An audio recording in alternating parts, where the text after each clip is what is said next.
हाय दोस्तों, आप सबके लिए मैं एक अच्छी कहानी लाई हूँ। देखो और पसंद आई तो लाइक और हो सके तो एक कमेंट करें और सब्सक्राइब कीजिए। चलो कहानी सुने। The lion king. ये जानवर धूल भरे अफ्रीकी मैदानों से दूर दूर से आए थे। वे गद्देदार पंजों, तेज खुरों और फड़फड़ाते पंखों के साथ आए थे।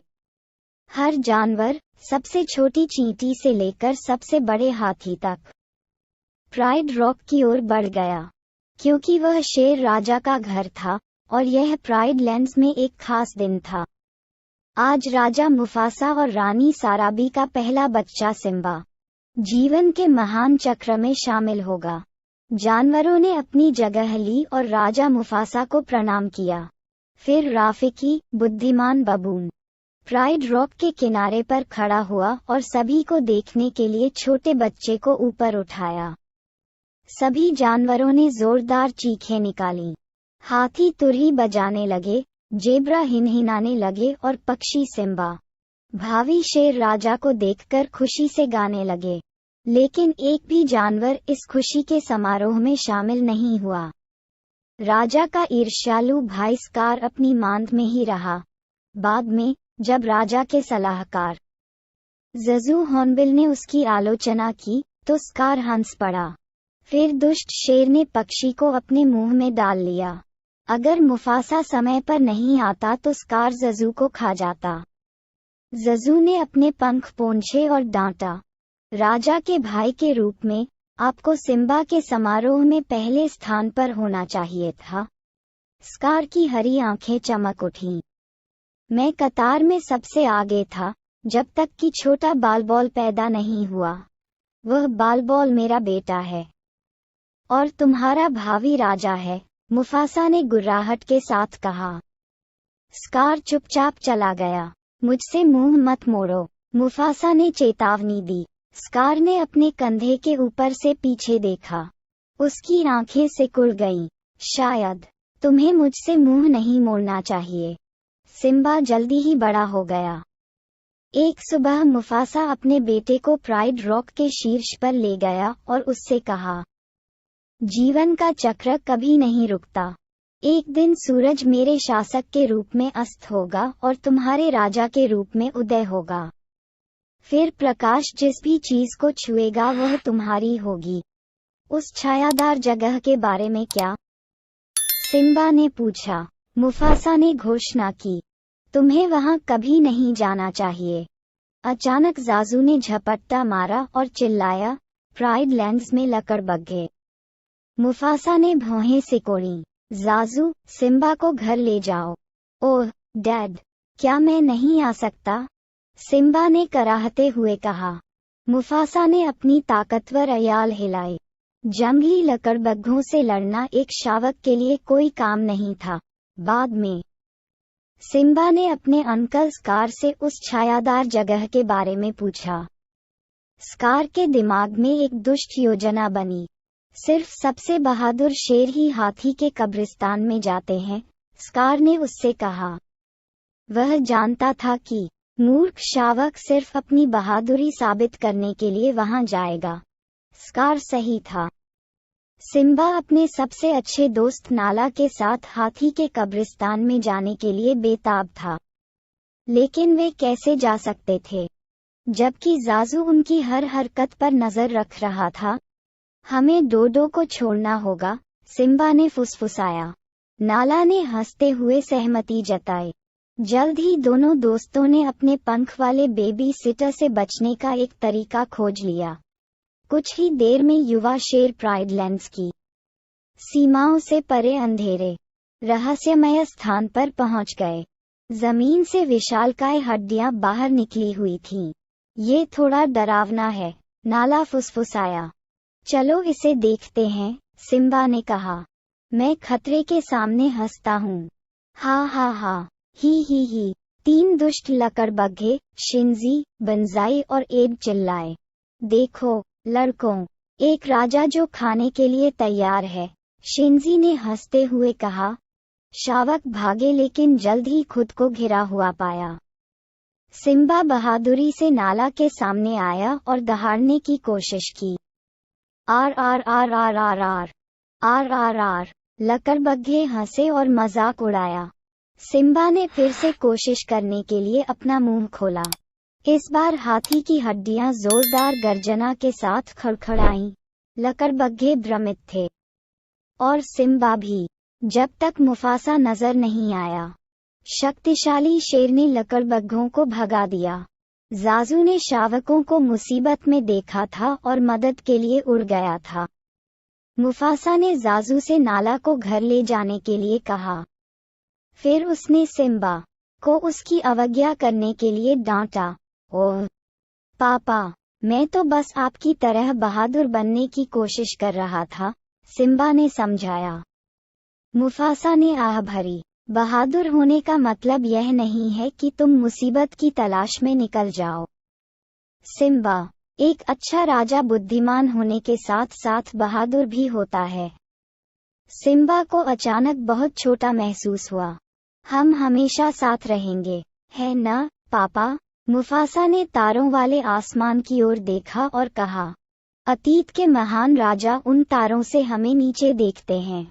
इसलिए जब भी तुम अकेला महसूस करो, बस याद रखो कि वे राजा हमेशा तुम्हारा मार्गदर्शन करेंगे। और मैं भी, बाद में।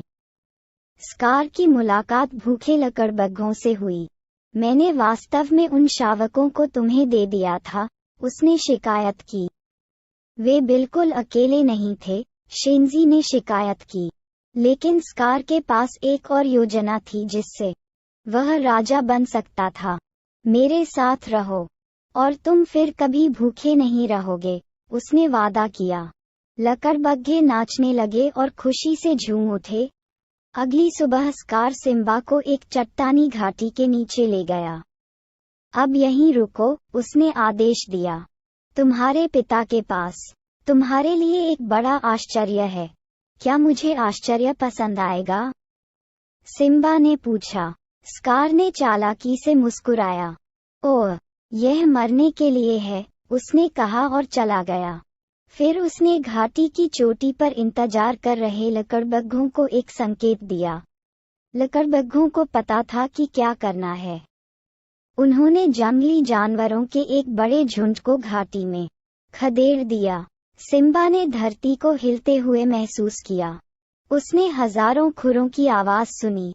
फिर उसने देखा कि जंगली जानवर सीधे उसकी ओर बढ़ रहे हैं। सिम्बा किसी तरह एक मरे हुए पेड़ पर चढ़ गया और एक शाखा से चिपक गया। मदद करो, उसने चिल्लाया। मदद आ रही थी, क्योंकि स्कार ने अपने भाई को ढूंढ लिया था। मुफासा, सिम्बा भगदड़ में फंस गया है, स्कार चिल्लाया। जैसा कि स्कार ने योजना बनाई थी, मुफासा सिम्बा को बचाने के लिए दौड़ा। उसने अपने बेटे को सुरक्षित स्थान पर पहुंचाया, लेकिन फिर वह खुरों की तेज लहरों के नीचे गिर गया। पिताजी, सिम्बा चिल्लाया। वह विशाल धूल के बादल के कारण कुछ भी नहीं देख पा रहा था। मुफासा ने खुद को खड़ी चट्टानों पर खींचने की कोशिश की। ऊपर से स्कार ने अपने भाई को संघर्ष करते देखा। मेरी मदद करो भाई, मेरी मदद करो, मुफासा ने विनती की। स्कार ने मुफासा के पंजे पकड़े। उसने अपने भाई को अपने पास खींचा और फुसफुसाया, राजा अमर रहे। फिर स्कार ने उसे छोड़ दिया और मुफासा को खड़ी ढलान से नीचे गिरते हुए देखा। जब भगदड़ खत्म हो गई, तो सिम्बा ने अपने पिता को धूल में बेजान पड़ा पाया। नहीं, सिम्बा ने विलाप किया। स्कार रोते हुए शावक के पास आया। तुमने क्या किया है? उसने आरोप लगाया। हर जगह जंगली जानवर थे। उसने मुझे बचाने की कोशिश की। यह एक दुर्घटना थी, सिम्बा ने जल्दबाजी में कहा। मेरा ऐसा मतलब नहीं था, बिल्कुल नहीं। लेकिन अगर तुम नहीं होते, तो वह अभी भी जीवित होता। तुम्हारी माँ क्या सोचेगी? स्कार ने पूछा। सिम्बा त्रस्त दिख रहा था। मुझे क्या करना चाहिए? भाग जाओ, स्कार ने सलाह दी। भाग जाओ और कभी वापस मत आना। स्कार ने सिम्बा को भागते हुए देखा। फिर उसने उसके पीछे लकड़बग्घों को भेजा। लकड़बग्घों ने सिम्बा का पीछा करते हुए प्राइड लैंड्स की सीमा तक उसका पीछा किया। शावक एक बड़े रेगिस्तान के किनारे कांटों के घने जंगल में कूद गया। लकड़बग्घों ने तीखे कांटों को देखा, फिर रेगिस्तान को। शावक वहां एक दिन भी नहीं टिकेगा, शिंजी ने घोषणा की। सिम्बा तब तक भागता रहा जब तक वह और नहीं भाग सका। प्यासा शावक रेत पर गिर पड़ा। गिद्ध भूख से उसके चारों ओर चक्कर लगा रहे थे, लेकिन टिमोन मीरकेट और उसके मोटे दोस्त पुम्बा वॉथोग ने गिद्धों को भगा दिया। सिम्बा अपने जंगल के घर में जाग गया। तुम कहाँ से हो? टिमन ने पूछा। सिम्बा ने आह भरी। इससे कोई फर्क नहीं पड़ता, मैं वापस नहीं जा सकता। तुमने क्या किया बच्चे? पुम्बा ने आश्चर्य से पूछा। कुछ भयानक, सिम्बा ने उत्तर दिया। टिमन ने कंधे उचका दिए। किसे परवाह है? तुम्हें अतीत को पीछे छोड़ना होगा। हकुना मटाटा। क्या? सिम्बा ने पूछा। हाकुना माताता, टिमन ने दोहराया। इसका मतलब है कोई चिंता नहीं। यही वह आदर्श वाक्य है जिसके अनुसार हम जीते हैं, और यहाँ हम जिस पर जीते हैं। टिमन ने सिम्बा को एक चपल कीट दिखाया। सिम्बा ने पुम्बा को एक कीड़ा खाते हुए देखा। चिपचिपा लेकिन संतोषजनक, वॉथोग ने डकार लेते हुए कहा। सिम्बा ने भौहें सिकोड़ी, लेकिन उसने बड़ा कीड़ा खा लिया। फिर शावक मुस्कुराया और बोला, हकुना मटाटा। इसके बाद के महीनों में सिम्बा ने बहुत सारे कीड़े खाए और एक पूर्ण आकार के शेर में बदल गया। ज्यादातर समय वह अपने दोस्तों टिमन और पुम्बा के साथ खुश रहता था। फिर भी उसे अपनी माँ की याद आती थी और अक्सर अपने पिता के बारे में सोचता रहता था। एक रात जब वे सितारों को देख रहे थे, सिम्बा को याद आया कि उसके पिता ने उससे क्या कहा था। उसे आश्चर्य हुआ कि क्या अतीत के महान राजा वास्तव में उन सितारों से नीचे देख रहे थे। सिम्बा बहुत अकेला महसूस कर रहा था। अगले दिन सिम्बा ने टिमन की चीख सुनी। युवा शेर बचाव के लिए दौड़ा। एक भूखी शेरनी पुम्बा पर झपटने वाली थी, जो एक लकड़ी के नीचे फंसा हुआ था। टिमन बहादुरी से उसे बचाने की कोशिश कर रहा था। सिम्बा ने जोरदार दहाड़ लगाई और शेरनी पर झपट पड़ा, लेकिन जैसे ही वे लड़ने लगे, सिम्बा ने अपने पुराने दोस्त को पहचान लिया। नाला। वह अविश्वास में हौंफने लगा। शेरनी ने सुंदर युवा शेर की आंखों में गहराई से देखा और फुसफुसाया, सिम्बा, स्कार ने हमें बताया कि तुम मर चुके हो। नाला ने सिम्बा को बताया कि अब हालात कितने भयानक हो गए हैं, क्योंकि राजा स्कार और उसके लकड़बग्घे प्राइड लैंड्स पर राज कर रहे हैं। वहां न तो खाना है और न ही पानी, और बहुत से जानवर भाग गए हैं। लेकिन तुम वापस आ सकते हो और राजा बन सकते हो। फिर सब कुछ ठीक हो जाएगा। फिर से, नाला ने कहा। मैं कोई राजा नहीं हूँ, सिम्बा ने गुस्से से कहा। लेकिन उस रात रफीकी बबून सिम्बा के पास आया और उसे उसके पिता के पास ले जाने का वादा किया। जब सिम्बा ने सितारों की ओर देखा, तो उसे एक जानी पहचानी आवाज सुनाई दी। सिम्बा, उसके पिता ने पूछा, क्या तुम मुझे भूल गए हो? सिम्बा ने चौंक कर कहा, नहीं, मैं कैसे? तुम भूल गए हो कि तुम कौन हो, और इसलिए तुम मुझे भी भूल गए हो। भूतिया आवाज जारी रही। अपने अंदर झांको, सिम्बा। तुम जो बन गए हो, उससे कहीं बढ़कर हो। तुम्हें जीवन के चक्र में अपना स्थान लेना चाहिए। सिम्बा जानता था कि उसके पिता सही थे। उसके दोस्त उसके साथ प्राइड लैंड्स लौट आए।